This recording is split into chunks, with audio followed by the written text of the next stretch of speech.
자, 오늘 고발 사주 의혹과 관련해서 똥당의 김웅 의원이 기자회견을 했어요. 자, 기자회견을 해서 진실을 밝힌 게 아니라 뭐 잘 모르겠다, 기억에 없다라는 말이 핵심이고, 송금사로부터 자료를 받아 당에 전달을 했을 수도 있다라고 말을 했습니다. 그래서 자신이 법적으로 이 문제를 빠져나가는 부분에만 치중을 하고, 한편으로는 윤핵의 고발 사주 의혹을 제기하고 있는 여권과 당 내부의 입장에 대해서 더 기름을 불어주는 역할을 수행했다, 이렇게 봅니다. 그래서 본인이 손준성 검사로부터 고발장을 받았는지 확인할 방법은 없고, 그리고 뉴스버스 기사에 자신이 송 검사로부터 파일을 받아 당내에 전달한 걸로 나와 있다라고 말을 하면서, 기억에는 없지만은 자료가 사실이라면 정황상 자기가 그 자료를 받아서 전달한 것일 수도 있다라고 말을 하고, 그리고 자기는 기록이 남아있지 않으니 검찰이 밝혀라고 말을 하고, 그리고 사실 이 사건과 관련된 제보자라는 젊은 애가 굉장히 의혹을 받고 있었죠. 김웅이 그 제보자한테 줬고, 그 제보자가 결국 뉴스버스에 주거나 또 다른 사람을 통해서 주거나 하지 않았나, 이런 의혹이 제기되고 있었습니다. 그 제보자라는 사람은 지난번에 총선 전에 다양한 세력들을 똥당이 끌고 모아서 그래봤자 대패했는데, 이렇게 모을 때 섞여서 들어온 국민의당 쪽 계열 사람으로 보이고요. 그리고 이런 의혹과 관련해서 이 전력이 좀 있고, 또 들어온 이후에 이상한 발언들을 해서 내부에 총을 쏘는 일이 있었고, 그런데 지금 엉뚱한 캠프에 가 있고, 그리고 6일날 대검에 신고해서 공익 제보자가 됐다는 겁니다. 결국 김웅은 시간을 끌어서 공익 제보자가 되도록 해주고, 제보자의 신원에 대해서나 제보자에 관한 의무는 지금 오늘 그렇게 말하지 않았습니다.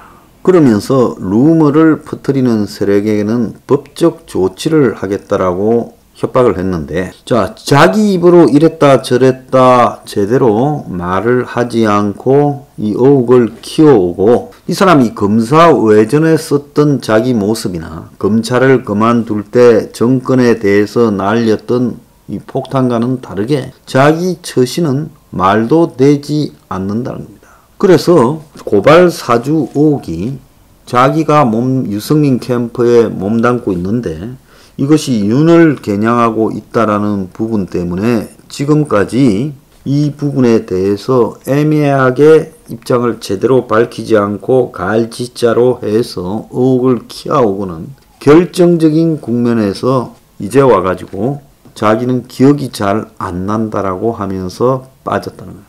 어떻게 그렇게 머리 좋으면서 자기가 검사일 때 치조하던 피의자들한테는 기억이 없다라고 말하지 말라고 다그치던 사람들이 지가 잘못한 일에 대해서는 기억이 없다라고 말을 하는지, 아마 이 사람은 이걸로 정치 생명이 끝났다고 봅니다. 정치판이 어떤 데인지 모르고 이런 데 들어와서 도구로 이용되다가 배지 너무 쉽게 달았죠. 그러다가 이제 이런 공작의 한복판에 서게 되고, 그런 다음에 완전히 똥치를 하고 기자회견을 끝냈습니다. 이런 기자회견 같으면 할 필요가 없었던 거죠. 저런 자에게 뭐 제보라고 자료를 전달했던 사람들이 한심하고, 이 해찬이가 실시간으로 작년 총선 직전에 검찰에 공작 제보를 받고 있다, 야당을 이용한 공작 제보를 2개 받고 있다라고 말했는데, 도대체 이해찬은 당시에 이런 걸 어떻게 알 수 있었을까요? 그러니까 똥당 내부에 이해찬의 뿌락치가 박혀 있어서 이미 일찌감치 그 타이밍에 다 알 수 있는 상황이었다. 앉아서 보고만 받고 있었다. 자, 그걸 딱 넣어가지고 있다가 이번에 다시 터뜨렸다. 즉 내부에 컨트롤하던 뿌락치에게 언론의 자료를 줘라라고 이야기를 했고, 그래서 언론에서 받아서 터뜨렸다. 그렇게 봐야 될 걸로 보입니다. 어쨌든 오늘 김웅은 오락가락 해명을 다시 재탕했어요. 인간적으로 제대로 된 도리라면 김웅이 만약에, 저도 진실은 전혀 모릅니다만은, 윤석열 측근인 검사가 뭔 자료를 준다면 나는 유승민 편에 몸담고 있고 유승민이 공천을 줬기 때문에 이런 자료를 터뜨릴 형편이 못 된다라고 하고 선을 그어야지. 줬다 해도 말입니다. 그런데도 불구하고 그때는 또 이쪽 저쪽 다 걸쳐 있다가 이번에는 또 자기 공천 준 유승민 쪽에 서서 권력이 이 사건을 갖다가 공작적으로 만들어 가자. 이제 와가지고 지금 이 사건을 개입해서 부채질을 실컷 해놓고는 기자회견에서 기억이 안 난다. 줬을 수도 있고 안 줬을 수도 있고 잘 모르겠다. 수사에서 밝히라고 더 부채질을 하고 자빠졌느냐. 윤석열 측은 이 부분에 대해서 김웅과 가까운 사이가 아닌데 고발 사주를 걔한테 한다? 말도 안 되는 이야기다라고 말을 하고 있습니다. 윤 후보가 연루됐다라는 딱 하나의 근거가 검찰총장일 때 측근직에 있던 손준성이가 김웅에게 뭔가를 주었다는 시점에 윤석열이 총장이었다는 거. 그게 딱 하나인데, 작년 1월 달에 추미애가 검찰 학살 인사를 해서 윤석열은 손준성 검사가 맡고 있는 그 자리에 기존에 있던 전임자가 위임되기를 원했는데 결국 손 검사가 왔고, 고발장 전달은 인사가 난 지 석 달도 지나지 않을 때인 4월 3일에 일어났는데, 윤석열은 당시 총장이 가까운 검사들을 다 제치고 굳이 추미애 법무장관에 의해 대검까지 온 지 석 달밖에 안 된 사람에게 엄밀한 일을 해야 되는 것을 시켰을까? 이게 상식적인가?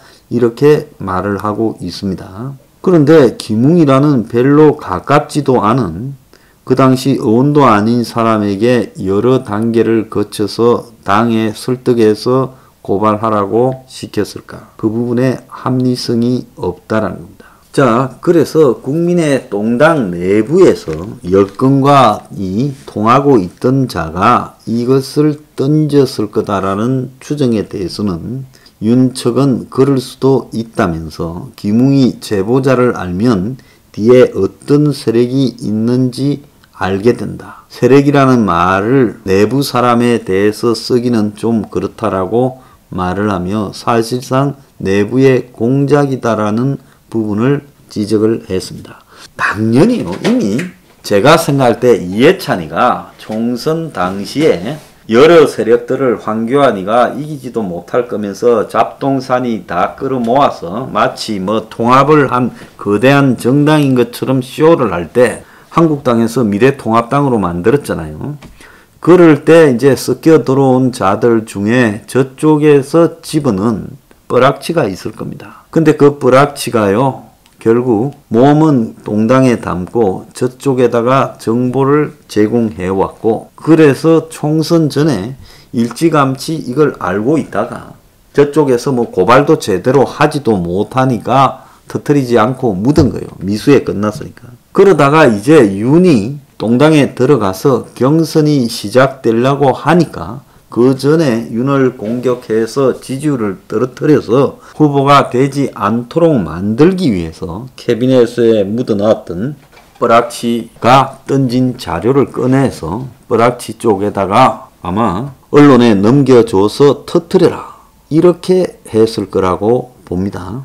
그러니까 이게 터졌고, 김웅이 이제 이 부분과 관련해서 깔끔하게 답하지도 못했고, 또 계속 말을 오락가락거리면서 의혹을 키워왔고, 오늘 기자회견에서도 손준성으로부터 받아서 당에 전달했을 수도 있다라고 말을 하고, 제보자라는 자가 핵심인데 이 제보자라는 자에 대해서는 한마디 말도 하지 않고 끝내고 있습니다. 자, 김웅도 지금 오늘 기자회견까지도 매우 수상한 행태를 보이고 있어요. 검찰 고위층 대검쯤 되면 정치권의 쓰리쿠션으로 자료를 던져서 총선 국면에 이슈화를 하려고 했다면 보다 더 엄밀하게 사람들을 통하지 않고 직접적으로 했을 건데, 제가 볼 때 김웅이 뭔 의도였던지 모르지만 검사 출신이라고 일개 검사 출신이 송파에서 당선될지 안 될지도 모르고, 솔직히 김웅이 되기 전까지 될 거라고 보기보단 안 될 거라고 본 사람이 더 많았습니다. 그런 일개 후보자 검사 개인에게 무슨 제보가 저렇게 하루에 수십 건씩 갔다라고 이야기하는 건지 저는 그것도 이해가 안 가요. 그러지 않습니까? 검사 출신이지만은 직책도 높지 않았고, 그리고 공천을 받아서 송파에 나갔지만은 될지 안 될지도 의문이었고, 그리고 선거 나가서 뛰고 있는 사람한테 뭔 제보가 하루에 수십 건이 들어갔겠네요. 그리고 저런 것도 이해가 가지 않고, 그리고 김웅이 제보자한테 그 자료를 한 사람한테만 전달했다고 조선일보하고 통화에서도 외부 받은 제보는 그쪽에 다 넘겼다 했는데 그 사람에 대해서는 오늘 말하지 않았습니다. 이름은 말하지 않더라도 그 사람의 정황이나 모든 부분은 이야기를 해야 되겠죠. 자, 김웅은 어제 정작 이 언론에 대고 제보자가 조작 경험이 많다라고 이야기하며 윤석열, 유승민을 다 잡으려고 한 것이다 라고 말도 했고, 제보자가 고발장을 바꿔치기 했을 가능성도 의심을 했고, 업무상 알게 된 사람이고 과거 조작 경험이 많아서 인연을 끊는 사람이다. 제보자가 누군지 밝혀지면 제보의 신빙성이 다 무너질 거다. 이렇게 말을 하며 이 제보자 문제를 굉장히 강조했는데 오늘 그 부분을 완전히 입을 닫았습니다. 자, 근데 윤석열은 이번 건이 윤한테 치명적으로 되지는 않을 겁니다. 다만 지지율을 논란을 불러일으켜서 지지율을 떨어뜨리는 용도로 작용할 거고, 윤이 지시했다거나 이런 관계가 입증될 리도 없습니다. 자, 그렇지만은 이 건이 아니라 이 건 외에도요, 심지어 5만 건들이 다 밀려올 거라고 봐요. 그러면 윤석열은 그때 어떤 식으로 이런 건들을 대응하려고 이 건건이 다 대응을 하려고 하느냐. 자, 그러다가는 제가 볼 때는 아마 윤석열은 가랑비에 옷 젖는다고 이런 제보들이나 폭로가 당 내부에서 계속 터져 나올 가능성이 커요. 좀 있으면 당 내부에서 지금 윤석열의 아주 또 굵직한 내용을 터뜨리려고 하고 있다고 제가 또 듣고도 있어요. 그러니까 윤석열은 지금 시점에 전체적으로 대선을 어떻게 갖고 갈 것인가, 불이 계속 이 잔불이 꺼지지 않고 올 때는 맞불을 질러서 이 불을 끄는 방법도 있습니다. 산불 끌 때 그렇게 하잖아요. 윤석열이 맞불을 지르지 못한다면 윤은 상당히 어렵게 될 거다.